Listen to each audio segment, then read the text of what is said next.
जन उत्तराखंड बुलेटिन की शुरुआत कर लेते हैं और खबरों के सिलसिले को आगे बढ़ाएंगे, लेकिन एक नजर हेडलाइंस पर।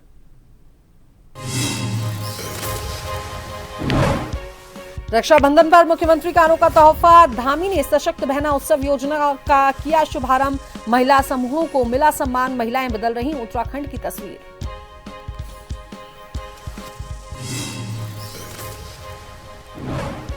सीएम धामी ने जिलाधिकारियों संघ की वर्चुअल बैठक, भारी बारिश पर सतर्कता के निर्देश, राहत और बचाव कार्यों में कोई लापरवाही ना हो।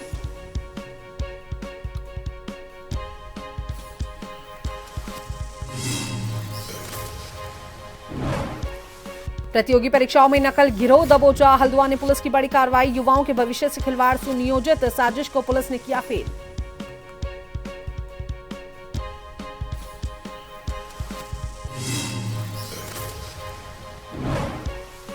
तो वहीं श्रावण मास का अंतिम सोमवार आज श्रद्धा और आस्था से नजर आया सराबोर, हर हर महादेव के जयकारों से गूंज उठे मंदिर परिसर।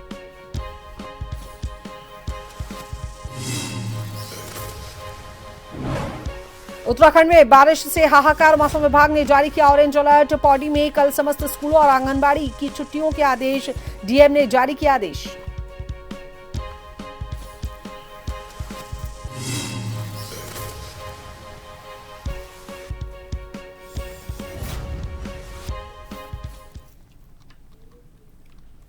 तो चलिए बात कर लेते हैं खबरों पर विस्तार से। तो मुख्यमंत्री पुष्कर सिंह धामी ने सचिवालय परिसर में मुख्यमंत्री सशक्त बहना उत्सव योजना के अंतर्गत राज्य स्तरीय कार्यक्रम का समस्त 95 विकास खंडों में शुभारंभ किया। उन्होंने महिला स्वयं सहायता समूहों की तरफ से रक्षाबंधन पर्व के लिए लगाए गए स्टॉलों का अवलोकन भी किया। सीएम को विभिन्न महिला स्वयं सहायता समूहों से जुड़ी बहनों ने राखी बांधी। मुख्यमंत्री ने सभी को रक्षाबंधन की अग्रिम बधाई और शुभकामनाएं दी। सीएम ने महिला स्वयं सहायता समूह द्वारा स्वरोजगार, महिला स्वावलंबन, स्थानीय उत्पादों व हस्तशिल्प में किए जा रहे कार्यों की सराहना करते हुए उनका उत्साहवर्धन किया। मुख्यमंत्री धामी ने कहा कि राज्य की महिलाओं ने अपनी मेहनत और लगन के दम पर यह सिद्ध कर दिया है कि यदि मातृशक्ति को अवसर, संसाधन और सहयोग मिले तो वो न केवल स्वयं को सशक्त बना सकती हैं बल्कि अपने परिवार, समाज और प्रदेश के विकास में भी अहम भूमिका निभा सकती हैं।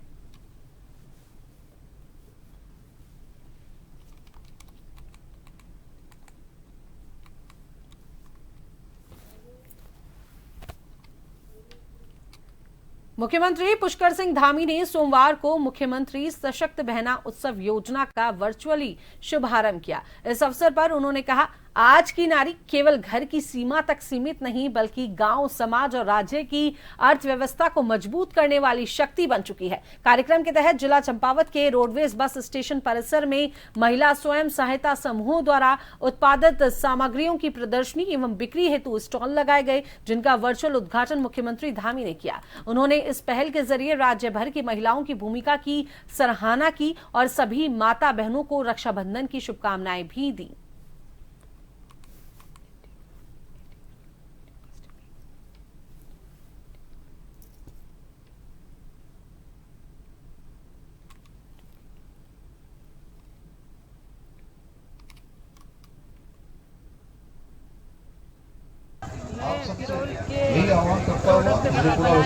जैसे कि कीबोर्ड हो गया, पेन स्टैंड हो गया, हॉट केस हो गया, गले का नेकलेस हो गया, कान के नथ हो गए, राखियाँ हो गई, सूसरे हो गए, पेन स्टैंड हो गए।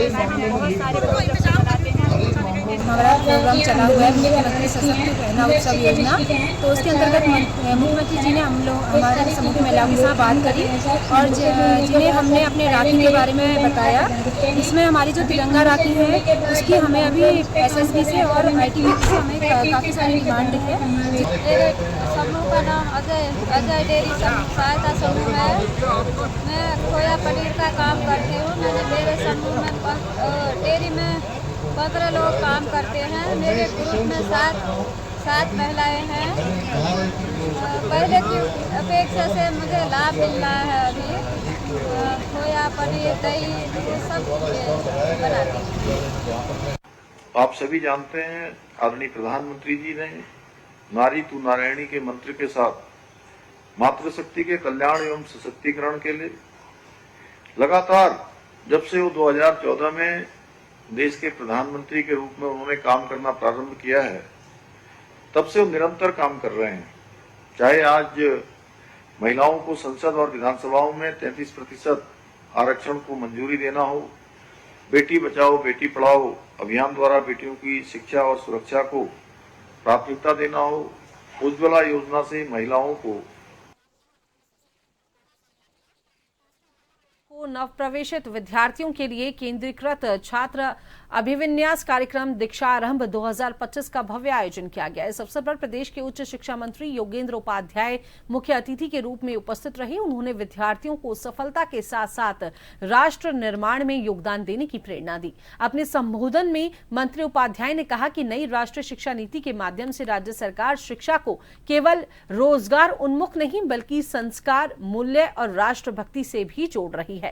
उन्होंने युवाओं से समर्पण, अनुशासन और ईमानदारी के साथ आत्मनिर्भर भारत के निर्माण में भागीदारी निभाने का आह्वान किया।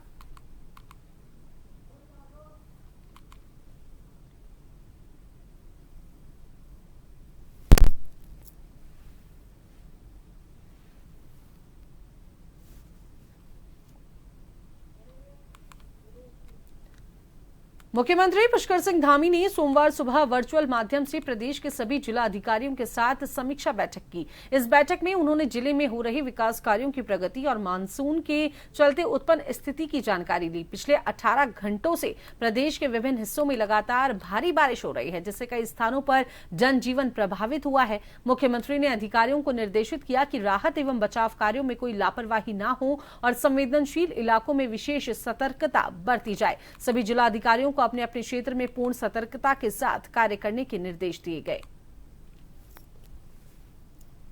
धामी जी पूरी तरीके से गंभीर दिखाई पड़ रहे हैं और उन्होंने 18 घंटे से लगातार वो इसकी पूरी जानकारी पूरे प्रदेश की ले रहे हैं। अभी सुबह ही उन्होंने वर्चुअल बैठक के माध्यम से सभी जिले के जिलाधिकारियों से बैठक करी है, जिसमें उन्होंने सख्त दिशा निर्देश दिया है कि जनता को किसी भी प्रकार की प्रॉब्लम का सामना न करना पड़े। उसके लिए उन्होंने त्वरित एक्शन लेने की भी बात करी है। फोन द्वारा सभी लोगों की सुविधाओं के बारे में जानकारी लेने की बात करी है। किसी को किसी भी प्रकार से परेशानी का सामना न उठाना पड़े, इसके लिए भी उन्होंने जिलाधिकारियों को सख्त निर्देश दिए। मुख्यमंत्री पुष्कर सिंह धामी ने श्री ब्रह्म निवास आश्रम सप्त सरोवर रोड भूपतवाला में 50वां निर्माण दिवस के अवसर पर आयोजित कार्यक्रम में प्रतिभाग किया। इस अवसर पर मुख्यमंत्री ने कहा कि पूज्य सद्गुरु लाल दास महाराज ने अपने जीवन में आध्यात्मिकता को प्राथमिकता देते हुए समाज को सेवा, सत्य और भक्ति के मार्ग पर चलने के लिए लोगों को प्रेरित किया। उन्होंने भक्ति को जन जन तक पहुंचाया है। उनकी वाणी में अद्भुत शक्ति थी और दृष्टि में भगवान बुद्ध के समान असीम करुणा थी। पूज्य सद्गुरु ने समाज को जोड़ने का काम किया। उन्होंने जीवन भर यही सिखाया कि सेवा सबसे बड़ा धर्म है।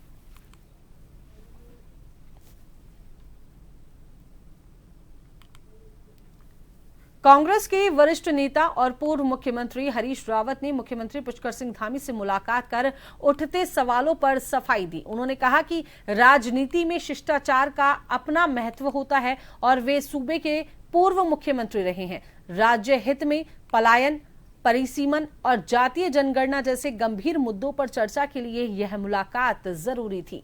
रावत ने कहा कि वे 58 वर्षों से कांग्रेस में हैं और कोई भी लालच या पद उन्हें पार्टी से डिगा नहीं सकता। उन्होंने 2002 और 2012 तक का हवाला देते हुए कहा कि मुख्यमंत्री पद कभी उनकी प्राथमिकता नहीं रही।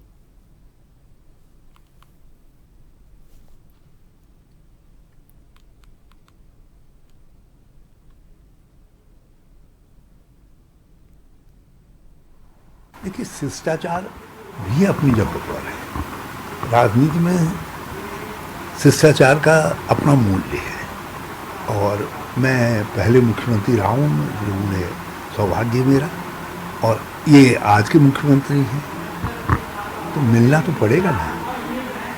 अब इस समय 3 बड़े क्रिटिकल मामले हैं उत्तराखंड के सामने: पलायन, परिसीमन और जो ये जाति जनगणना का सवाल है। भाजपा प्रदेश प्रवक्ता हनी पाठक ने मुख्यमंत्री पुष्कर सिंह धामी द्वारा शुरू की गई जल सखी योजना को एक बेहद सराहनीय और संवेदनशील पहल बताया है। उन्होंने कहा है कि यह योजना एक भाई की ओर से बहनों को दिया गया ऐसा तोहफा है जो उत्तराखंड में महिलाओं को आत्मनिर्भर बनाने और राज्य की रोजगार व्यवस्था को मजबूत करने में अहम भूमिका निभाएगा। हनी पाठक ने जानकारी दी कि इस योजना के तहत 15,000 से अधिक महिलाओं को रोजगार का अवसर मिलेगा, जिनमें स्वयं सहायता समूह से जुड़ी महिलाएं घर घर जाकर पानी और बिजली के कनेक्शन व बिल वितरण का काम करेंगी। इससे जहां महिलाओं को सीधा रोजगार मिलेगा, वहीं सरकार की जन सेवा भी मजबूत होगी। देखिए, ये जो कल जल सखी योजना लागू करने की बात हमारे यशस्वी मुख्यमंत्री श्री पुष्कर सिंह धामी जी ने करी है, वो बहुत ही सराहनीय फैसला। और रक्षाबंधन का पर्व एकदम नजदीक है, उसमें एक भाई को अपने उत्तराखंड की बहनों के प्रति एक तोहफे के रूप में इस योजना को देखा जा सकता है। इस योजना के तहत 15,000 से ज्यादा महिलाओं को सशक्तिकरण में आगे बढ़ने के लिए, उनको रोजगार की दिशा में आगे करने के लिए एक बहुत ही महत्वपूर्ण कदम है ये। इससे जो हमारी स्वयंसेवी महिलाएं हैं उनको एक रोजगार का अवसर दिया जाएगा। उत्तराखंड की महिलाओं की उत्तराखंड बनाने में एक अहम भूमिका देखने को मिली है। लोहाघाट के खिलाड़ियों के लिए बड़ी खुशखबरी है। मुख्यमंत्री पुष्कर सिंह धामी की पहल पर निर्माणाधीन स्पोर्ट्स स्टेडियम में सिंथेटिक ट्रैक बिछाने का कार्य तेजी से जारी है। लाखों की लागत से बन रहा ये ट्रैक खिलाड़ियों को आधुनिक सुविधाएं प्रदान करेगा। इस सिंथेटिक ट्रैक के निर्माण से क्षेत्र के खिलाड़ियों में उत्साह का माहौल है। खिलाड़ियों और खेल प्रेमियों ने मुख्यमंत्री का आभार जताते हुए स्टेडियम के शेष कार्यों को जल्द से जल्द पूरा करने की मांग की है। उनका कहना है कि इस स्टेडियम से स्थानीय प्रतिभाओं को नया मंच मिलेगा, जिससे वे राष्ट्रीय और अंतर्राष्ट्रीय स्तर तक अपनी पहचान बना सकेंगे।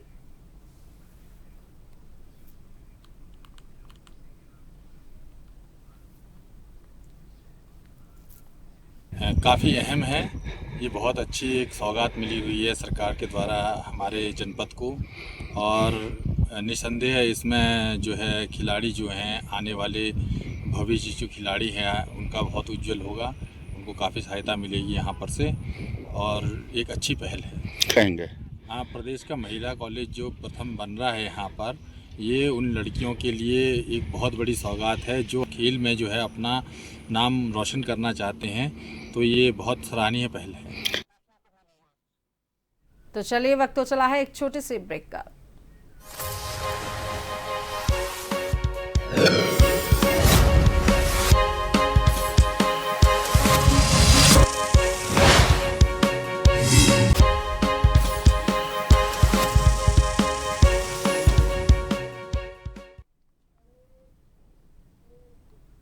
ब्रेक के बाद एक बार फिर से स्वागत है। खबरों के सिलसिले को आगे बढ़ाते हैं, बात कर लेते हैं लोहाघाट की। तो लोहाघाट नगर वासियों के लिए एक और बड़ी जो है खुशखबरी से कह सकते हैं। लोहाघाट नगर वासियों की एक बड़ी और पुरानी मांग आखिरकार अब जो है पूरी होने जा रही है। नगर पालिका लोहाघाट के द्वारा मीट मंडी के पास पशु वधशाला का निर्माण कार्य जो है शुरू कर दिया गया है। इस पहल से अब खुले में पशुओं के वध पर पूरी तरह से रोक लगेगी और लोगों को स्वस्थ व प्रमाणित मांस उपलब्ध हो सकेगा।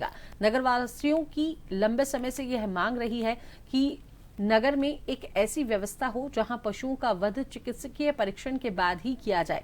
इस मांग को ध्यान में रखते हुए नगर पालिका लोहाघाट ने 22 लाख रुपए की लागत से मीट मंडी के पास वधशाला निर्माण कार्य शुरू कराया है।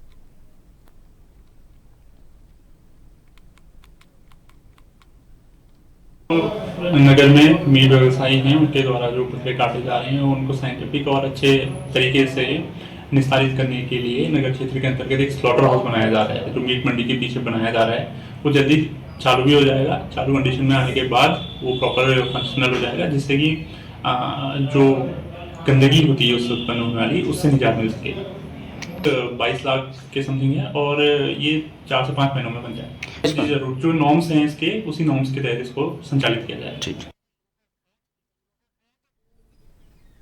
हरेला पर्व के मौके पर उत्तराखंड में वन विभाग द्वारा पौधा वितरण अभियान चलाया जा रहा है। इसी क्रम में रामनगर वन प्रभाग की कोसी रेंज के अंतर्गत सोमवार को आदर्श रामलीला समिति भवानीगंज परिसर में पौधा का वितरण किया गया। कोसी रेंज के डिप्टी रेंजर इंद्रलाल के नेतृत्व में वन विभाग की टीम ने समिति पदाधिकारियों को पौधे वितरित किए और पर्यावरण संरक्षण का संकल्प दिलाया।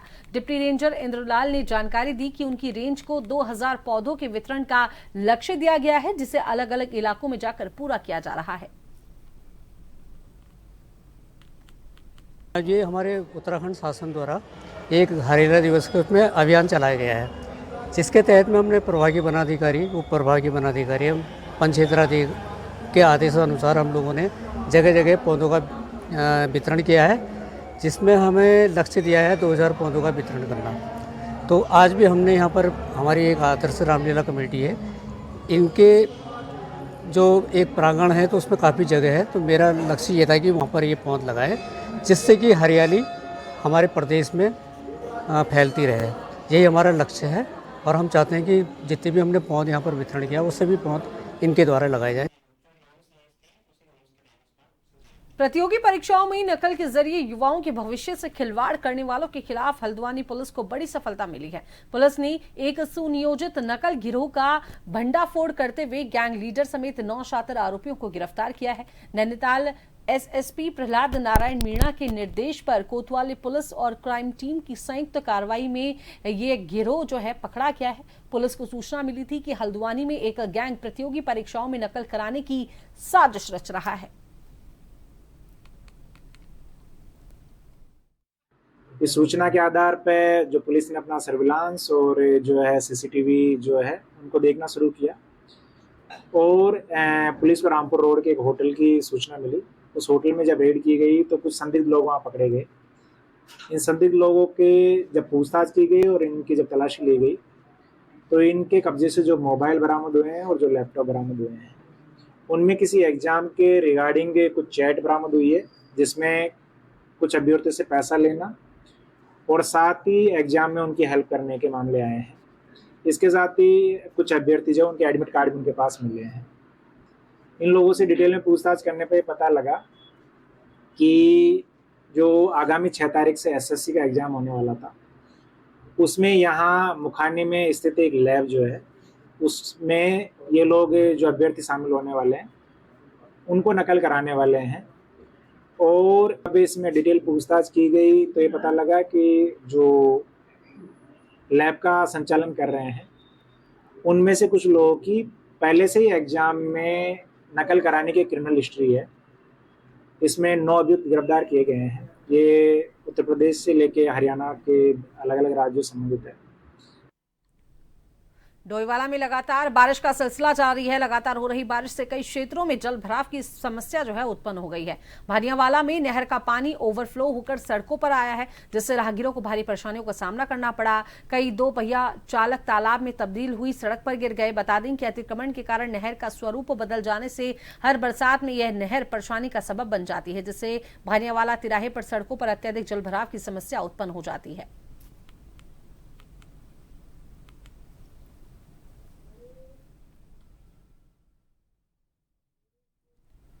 उत्तराखंड के कोटद्वार में सोमवार सुबह एक दर्दनाक हादसा हो गया। सिद्धबली मंदिर के पास तेज बारिश के कारण अचानक पहाड़ी से भारी पत्थर गिरने लगे, जिससे एक वाहन उनकी चपेट में आ गया। वाहन में कुल 8 लोग सवार थे जो कोटद्वार की ओर जा रहे थे। इस हादसे में 2 लोगों की मौके पर ही मौत हो गई। मृतकों की पहचान सतवीर पुत्र रणवीर लाल और रविंद्र उर्फ मोनू पुत्र लक्ष्मण के रूप में हुई है। वहीं 6 अन्य लोग घायल हुए हैं, जिनमें से 3 की हालत गंभीर बताई जा रही है। सभी घायलों को कोटद्वार के बेस अस्पताल में भर्ती कराया गया है, जहां उनका इलाज जारी है। हादसे की सूचना मिलते ही प्रशासन और राहत टीमें मौके पर पहुंची और रेस्क्यू ऑपरेशन शुरू किया गया। फिलहाल इलाके में भारी बारिश के चलते पहाड़ी क्षेत्रों में भूस्खलन और पत्थर गिरने जैसी घटनाओं की आशंका लगातार बनी हुई है।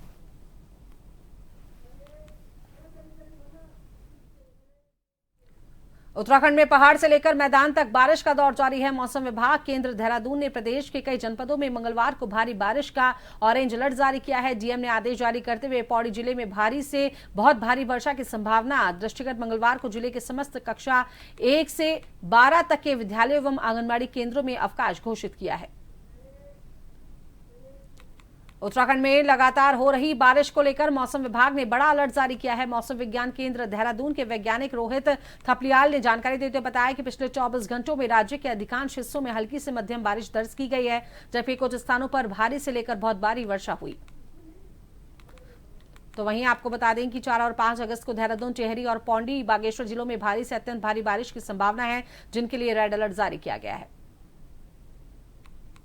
नमस्कार, मैं मौसम विज्ञान केंद्र देहरादून से बोल रहा हूँ। आज 4 अगस्त हो गई है। पिछले 24 घंटों में उत्तराखंड में अधिकांश स्थानों पर हल्की से मध्यम वर्षा दर्ज की गई है, जबकि कहीं कहीं भारी से लेकर बहुत भारी वर्षा भी मिली है। आगे पूर्वानुमान की बात करें, 4 और 5 तारीख को उत्तराखंड में अधिकांश स्थानों पर हल्की से मध्यम वर्षा मिलने की संभावना है। और चेतावनी की बात करें तो 4 तारीख को देहरादून, टिहरी, पौड़ी या बागेश्वर जनपद है, यहाँ पर कुछ स्थानों पर भारी से बहुत भारी वर्षा मिल सकती है, जबकि इक्का दुक्का स्थान पर अत्यंत भारी वर्षा मिलने की भी संभावना है, जिसके लिए इन जनपदों को अभी रेड वार्निंग में रखा गया है। उसके बाद जो हरिद्वार जनपद है या नैनीताल, चंपावत जनपद है। जन उत्तराखंड बुलेटिन में फिलहाल के लिए इतना ही। बने रहिए जन टीवी के साथ। नमस्कार।